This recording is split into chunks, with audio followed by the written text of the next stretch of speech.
Today on Locked On Phoenix Suns, Kevin Durant, who we've been talking about for more than a week, well, he finally spoke at practice on Monday and played a good soldier.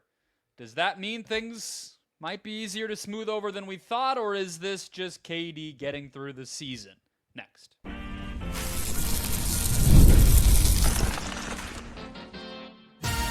You are Locked On Suns, your daily Phoenix Suns podcast, part of the Locked On Podcast Network, your team every day.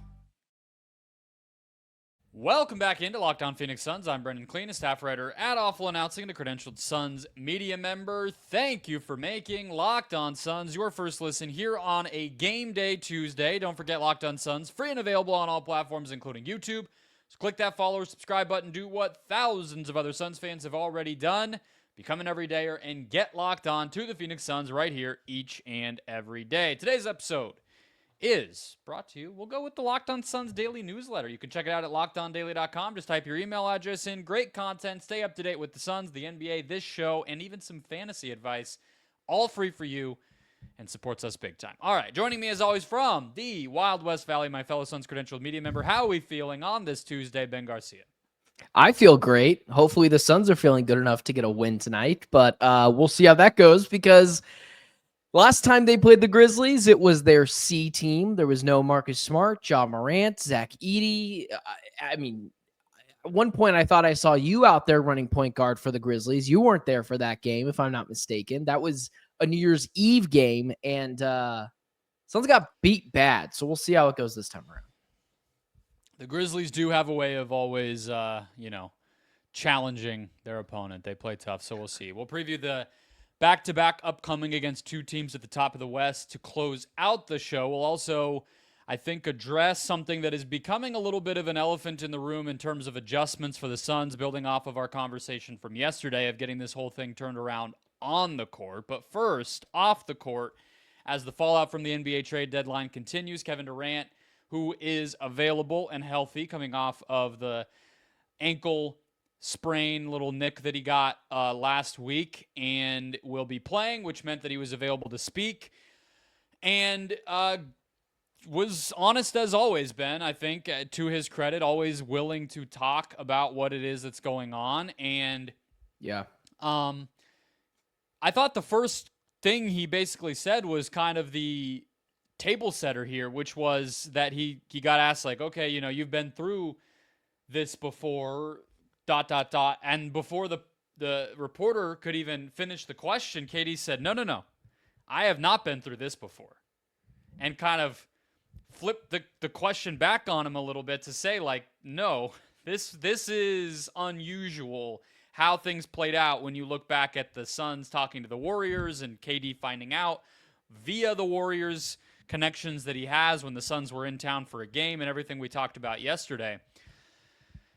But I would say, aside from that, he was pretty chill about everything, Ben. I mean, he's just business. It's part of the business. He said the thing he hates the most is just the spotlight and the scrutiny that he personally is going to get now because of this, even though it's not something he necessarily asked for, and that there's just a distraction is really more, I think, of what was frustrating him about it. And he basically chose not to get into his personal relationships with the organization, which I think is what we're all really wondering about. But as far as the here and now, he's just going to move forward and play and try to, again, like we keep saying, turn this season around in the meantime. What did you think? Yeah, I would ask you, did you think that his response would have been anything different? The one thing I really love about KD and Aaron Rodgers to this point is they're kind of facsimiles, and that being their personalities. They tell you exactly what they think. They're a great quote. So were you surprised that he kept it a buck, at least with everyone? I didn't think he would have.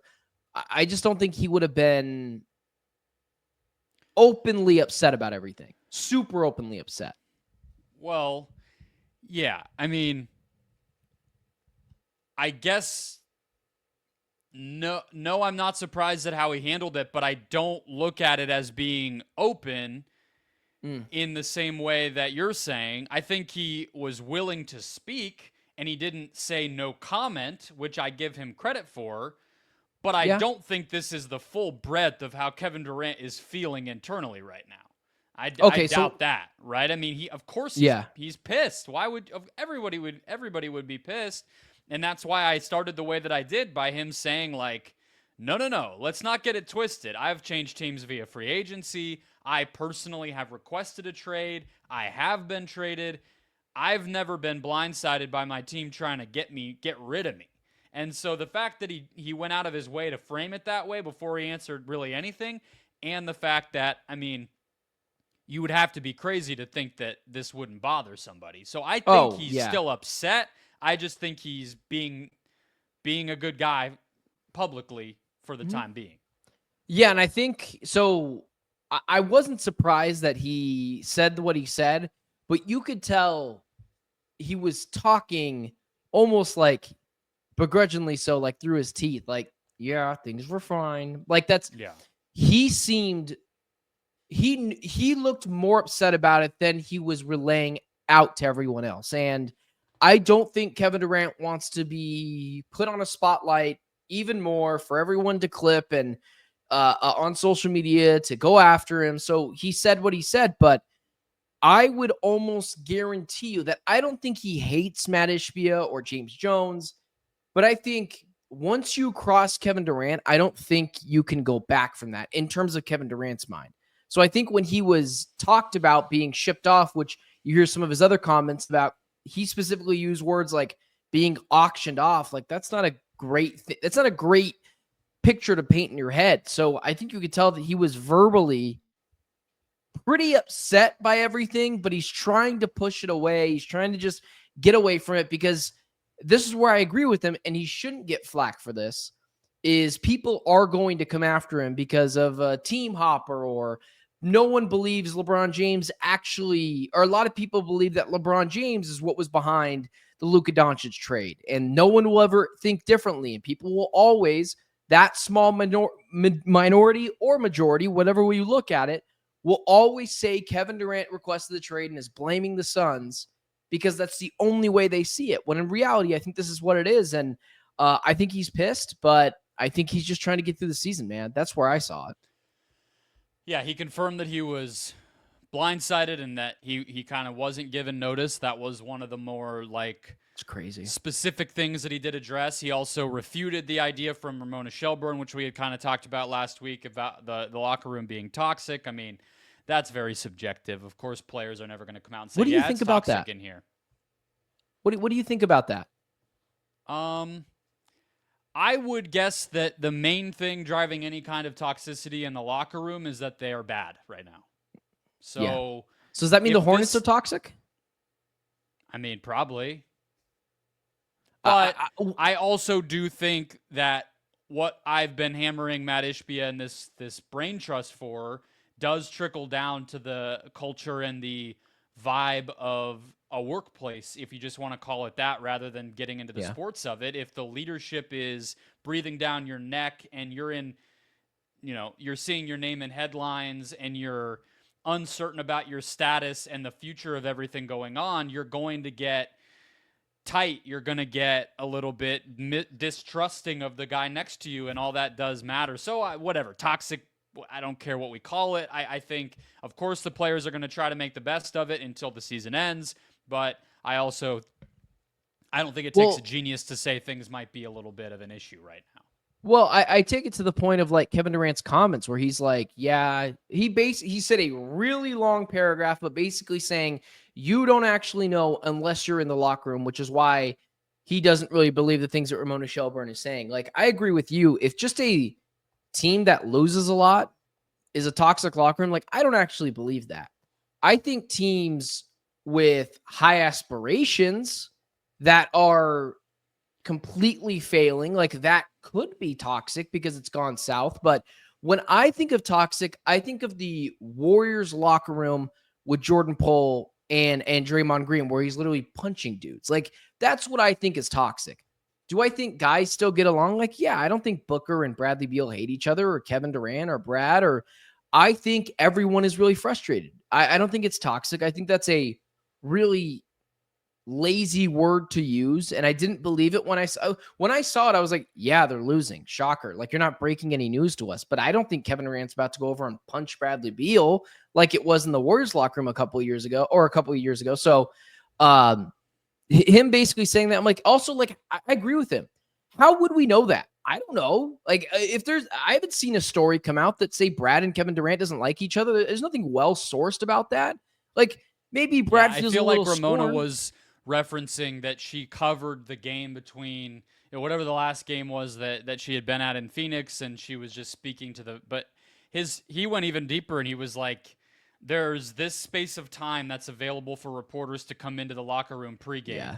And he literally is saying at practice on Monday, I have told reporters not to evaluate us based on that, because that's just guys' personal time. That's not indicative of anything. We're not like sitting there and singing Kumbaya together. We're like taping our ankles up or whatever goes on. It's not like a good, so I think it's a little bit semantic and silly. But the last thing I think we should hit on for sure is that Durant reiterated, which has, just for the record, been his stance all along, that he hopes to play out his contract.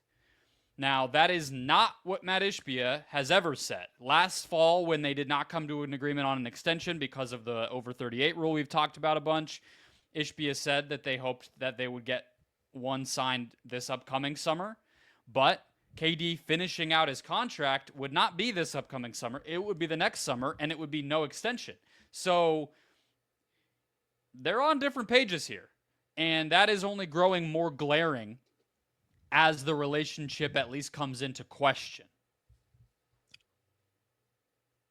I mean, I think we're kind of just dancing around the topic of, like, does this, like, I think Kevin Durant's going to get his money, whether it's a sign and trade or whatever it is. Like, I wouldn't be worried about that. But the fact that he used the exact words of playing out his contract, like, he chose those words specifically because someone could have said, what do you mean by that? And he'd been like, no, I mean forever here, whatever. Like, you're speaking to his extension. But I mean, it's alarming. He was pretty specific. He said, I cannot focus on a year and a half down the line.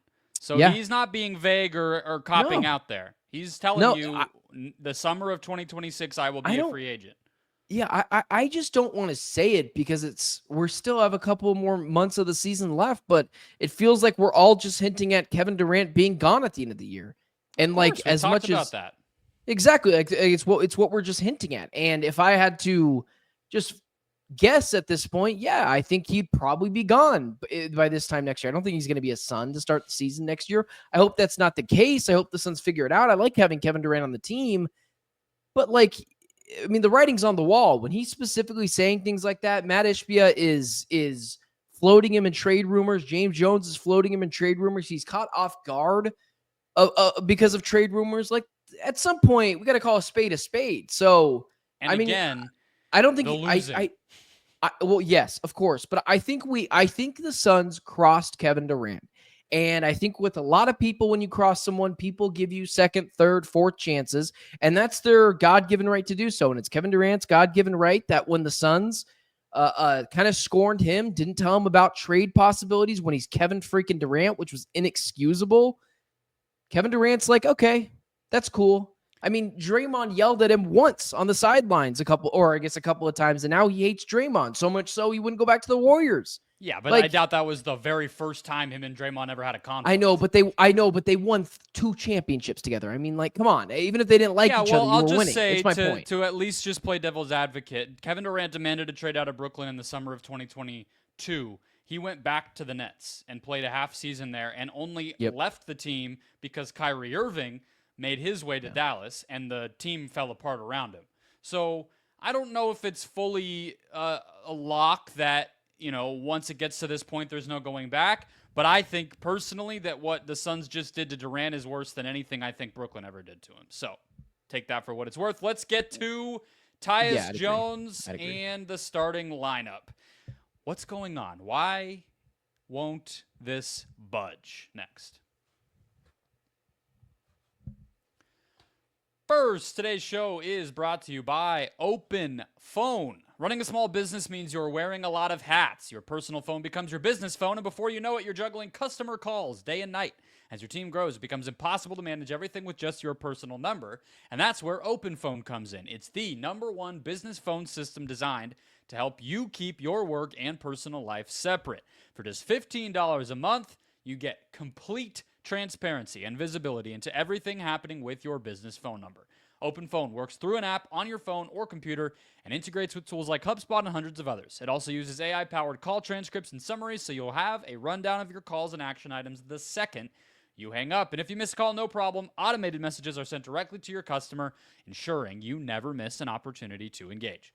Right now, OpenPhone is offering 20% off your first 6 months when you go to openphone.com/lockedonnba. That's OpenPhone, openphone.com/lockedonnba for 20% off 6 months. That's openphone.com/lockedonnba. And if you have existing numbers with another service, OpenPhone will port them over at no extra charge. All right, Ben, let's keep it rolling here. This has been a question that I think is on every Suns fan's mind. I know you and I have probably talked about it off mic plenty. We've definitely covered the struggles that Tyus Jones has had, especially on the defensive end and the fit issues over time. And yet we are definitely, in my opinion, Ben, to the point of the season where, we're talking about the end of an era. We're talking about a reset. We're talking about, can they even get to the play? All this stuff is dire. And yet, for some unknown mystery reason, Tyus Jones remains locked in to this starting lineup. Why do you think that that's the case? And then we can get into maybe what it would look like if it could change. Well, we just talked about player and front office relations. One of the reasons why Tyus Jones can't, like, the second worst thing I think you can do to a player, a star player, is not tell them when they're being entertained in trade conversations. Like that's awful. You can't have that. You have to be able to be transparent with your players. The worst thing you can do with any player is play with their money. And Tyus Jones right now is trying to get a contract, and the Phoenix Suns got him on a cheaper deal for which he could have went to the Hawks or some other team and got more money to chase a championship here. You pull him from the starting lineup without his consent, you will never get very good vet minimum players again, or it will be very difficult to do so. We just talked about player relations just a second ago, and I'm sure maybe even you have this too. I do think so. Damage it that badly. It's Tyus Jones. It's not okay. LeBron James. Okay. Well, come on. We have to revise Tyus Jones when he signed that vet minimum deal back in July.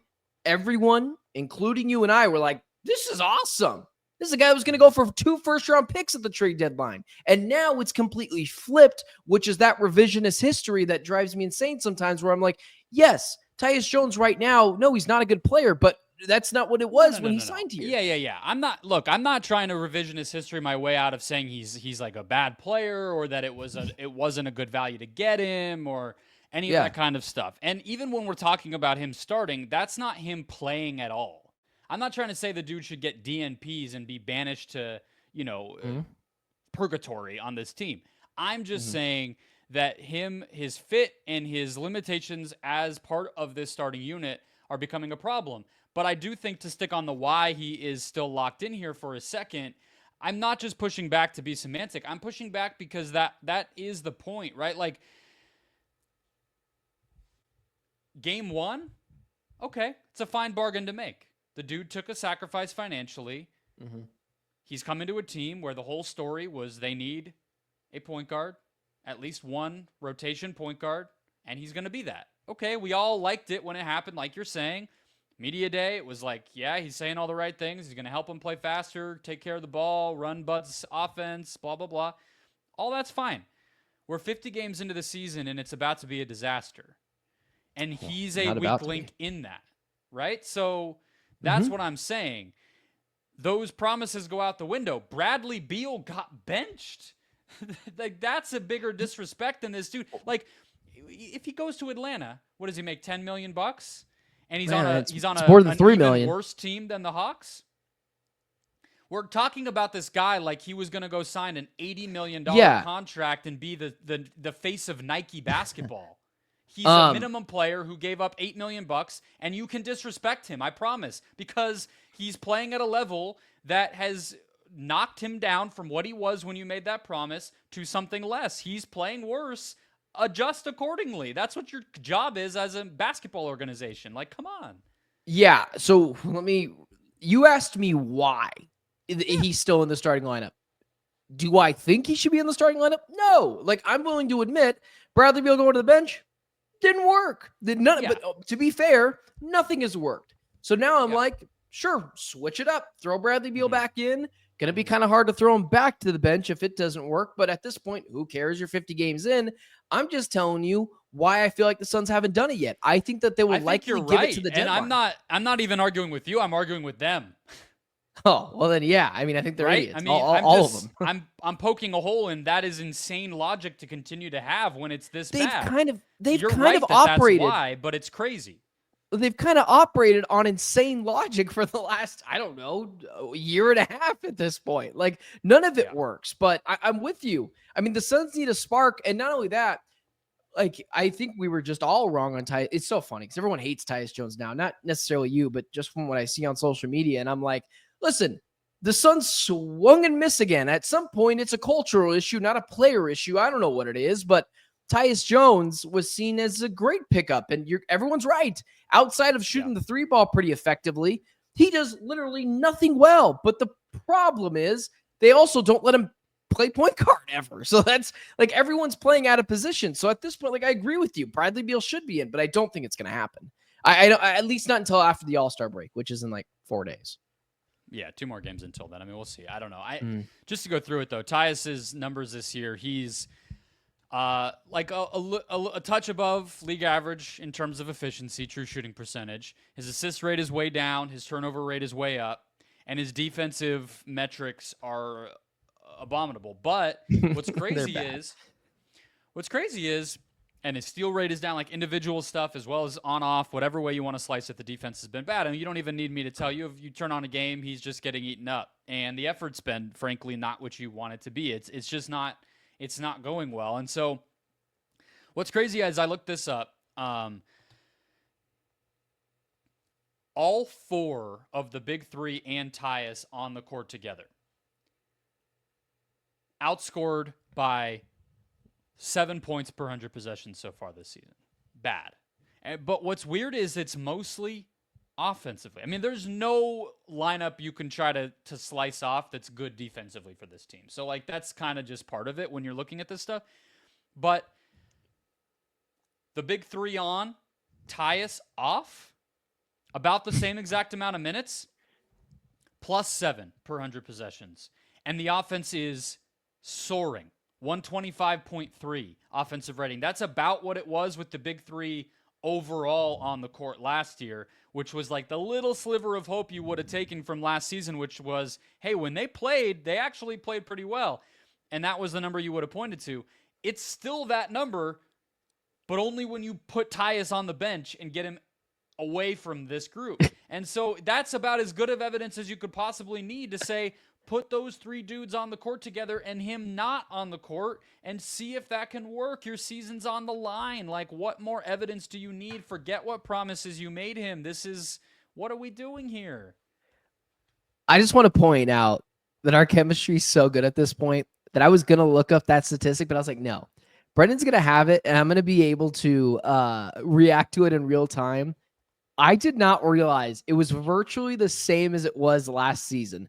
If that's the case, I don't think, and this was going to be my point before I even said that, which I don't know if Coach Bud is being allowed to run the show there, call the shots. Like, maybe he does want to send him to the bench, and the Suns front office is like, no, man, we made him like promise. Him too much. It could be that Bud is the one who's being Bud's stubborn. I don't know. Well, then Bud's an idiot, which I mean that nicely, but like, what are we doing? Like, but I this mean, is the stupidest thing I've ever heard. Just to they don't even use him. That's true. The other weird stat with him is he breaks this season 50. Hold on, I have it right here. 56% of his shot attempts have been threes. Yeah, that's what I was going to point to. He had never cleared half before this season. I He's was just going like to point a to 3-point shooter, and that's yeah, about it exactly. at this point. Bud wants him there because I was like, he's a good 3-point shooter this year, and he's been, especially on catch and shoot threes, he's like at 50%. If last time I checked it, like he's been really good in that instance. The problem is that's the only thing he does, and he's undersized. Get Grayson in there. So I don't know. Well, man. and what I was going to say, just to give a little bit of a credence to the idea that it is Bud who's maybe the one who's being stubborn here, is that we've seen it with Ryan Dunn's minutes. We've seen it with Mason Plumlee's minutes. In the other direction, he seems to really have, like, we kind of know his guys at this point. Grayson, Tyus, and Plumlee. Those are the role players that he really trusts outside of the big three. And so I don't know exactly who it is or what the situation is, but it seems beyond obvious that adjustment needs to come. And to get Brad back in, keep Dunn or O'Neal, I don't even care which one at this point, and go big with a center. Keep Richards in there. Big three, a wing, and a center. It's been obvious since the beginning. That's what this team is. That's how they're best. So just try to do it. And Tyus can come off the bench still. It's not like there's no minutes. He can still shoot threes too. It's not against the law. He can still Exactly. shoot threes. And as we've seen with Brad, you can still get plenty of minutes coming off the bench, but then you're maximizing the most minutes for the best lineups. It's not exactly rocket science. All right, let's wrap it up with a quick look at the Grizzlies and Rockets games coming up next.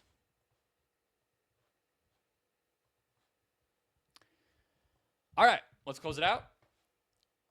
Back-to-back, heading into the All-Star break for the Suns. Home against the Grizzlies on Tuesday night and at Houston on Wednesday night. Talk about a way to end out a terrible first half of the season, Ben. You and I were looking at the injury report right before we hit record. It is not only the Grizzlies, but it is like one of the handful of games all season where you're actually getting the full strength Grizzlies team. So congrats to the Suns. They got that luck. And then it's the Rockets, who just had the Suns number last season and are exactly the type of frisky, athletic young team that gives them trouble. Chances they win one of these? No, they're not. No, It's they're not Memphis. winning any of If they're going to win one, it's Memphis. Home. Oh, yeah, 100%. And the less athletic team, right? Well, the other two are on the road, and the other one's got an athletic team and a good big, and then Victor Wembanyama and De'Aaron Fox, and of course Chris Paul, who's been pretty good for the Spurs this year. If they're gonna win one, it's the Grizzlies.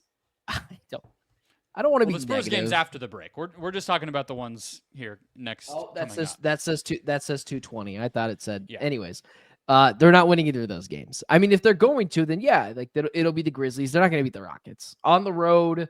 Athletic, good bigs, good system, good head coach. Like they're not a team that's been playing together for a while now. Like no, they're not beating them, and sucks, man. It's just I don't know what else to say, because the last time they played this Grizzlies team, I did the show alone. I hit DEFCON 1 because they lost to a Marcus Smart-less, John Morant-less, Zach Edey-less.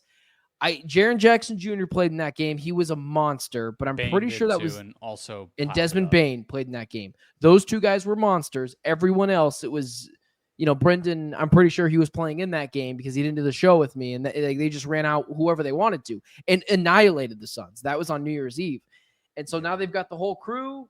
They're running it back. I don't feel good about it. I'd be curious to see how Nick Richards does against Edey. The last time I saw Zach Edey, I was covering him at the Final Four.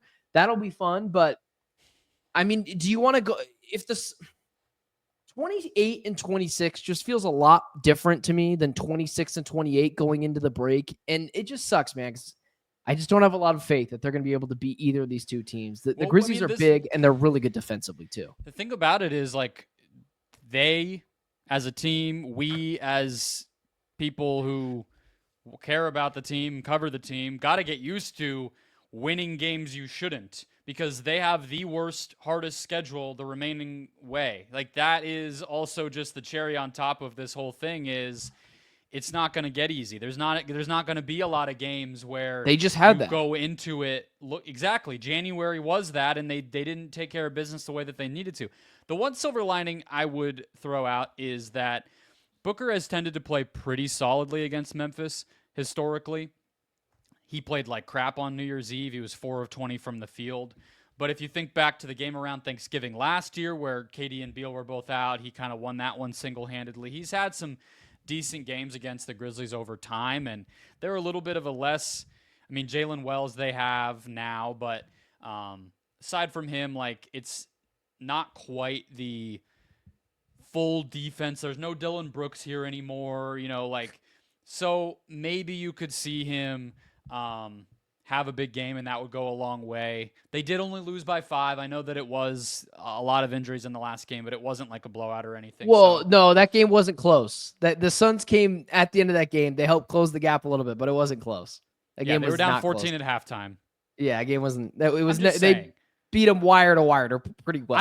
I guess all I'm saying is I'm not ready to just suddenly be like Memphis has the Suns number. Houston, I think they proved last year when they beat them multiple times down the stretch of the season that they do. So that's why I'm not. But Memphis, I can see like there's some ways you could convince me. They don't, whatever. I think honestly, the person I'm maybe more worried about than anything in that game is Edey against Nick Richards. I mean, I'm worried about any big. That just goes without saying. Zubac ate his lunch last week. Guy. Yeah, but Zubac's is similar, right? Whereas like Gobert, maybe I'm less worried. That's what I mean. Now it's time for me to play devil's advocate. I don't tend to do this a lot, but the reasoning why that I'm just you're like, I don't want to lose all hope. And I don't want to either. I want this team to be really good. But they haven't given me a reason to believe that they're going to start waking up and play with the fire under their ass. Like they still haven't done that. And so it's not like it's a young team as well with like young players like the Rockets maybe last year where like they had all these young and up and coming players and they could get that signature win late in the season. Like the Suns are kind of an older team and they still can't win games. Or it's like the Hornets. So like maybe LaMelo goes off for 50, who's also injured once again. Like it's not like the Suns just they have to give me a reason to believe that they're going to walk in there and expect them to win a game. But instead they're 4-point underdogs at home to the Grizzlies in a game in which that's brutal. It's 3.5, but I just rounded up. But 4 at home, man, to the Grizzlies. Like you should, it should be at least even. But the Grizzlies have been really great this year. And God, man, that was the point where we talked about not we, but me. I talked about. I was the one being like, listen, the Suns don't have Kevin Durant or Devin Booker. Yeah, they're not going to be very good against other teams. And then the Grizzlies walked in with their C team and firmly kicked the Suns' ass. And I was like, all right, well, maybe I'm wrong. And like yeah, man. That was not a fun New Year's Eve. We're going to run it back though. We're going going 2-0. We're beating both. The crazy thing is, and it was kind of like this last year, although the season had already turned around by this point last year. So like, let me not try to, rewrite history or anything. But what I will say is you still look at the standings and the Suns are 3 games out of 6th and they have the tiebreaker over the Clippers. So really they're, have a little bit, let's say 2.5 or whatever you want to say. I'm not saying that is like I believe they're going to do that or that they're going to get the 6th seed, but there's a lot of other teams having seasons where their fans and media are having conversations like you and I are. This team's just really expensive and just pissed off their star players, so it's a little worse. But the Wolves, the Mavs, the Kings, the Warriors, the Spurs, all these fan bases are saying the same thing, which is like, we should just be better. What's going on here, right? So that is one thing to hold out hope for, is that enough other teams are also underperforming that you can kind of slide in the back door. I will say that the Suns are not the most disappointing team in the NBA this year. I don't think that's the Sixers. True. Ooh, I was going to say the Wolves. Oh, it's the Sixers. But to be fair, on this show, I never bought into Paul George to the 76ers. I never did. Did you think they'd be 20-32? I mean, that's not even about Paul George. That's about their whole roster. But like also apart. when you combine the fact that I didn't really believe in Paul George and I've never really believed in Joel Embiid, but I didn't believe in that team as a championship contender. Exactly. That's exactly what I was just going to say. If you were low on Philly, it's because you didn't think they would win the title, not that they'd be the 11th seed. No. I thought they wouldn't even be contenders, to be fair. But exactly. So I didn't think that they'd be I didn't think they'd be 20-32. Yeah. But I will say I think the Wolves were more disappointing because I mean, at the end of the day, kind of screwed themselves. And Yeah, they did it to themselves. Congratulations, you played yourself. Not the Suns, though. We just don't tell our players that we're trading them. Same time, Minnesota has the 5th best point differential in the conference, so their arrow is pointing up. The Suns' arrow is pointing sideways at best. So we will see cool. if that Sideways? arrow can tip Sweet. up, maybe against Memphis or Houston before Kevin Durant goes on to represent Phoenix at the All-Star game on Sunday night. Enjoy Suns Grizzlies on Tuesday night, folks. We'll have a recap for you afterward. Hit follow or subscribe if you have not already, and we'll catch you then.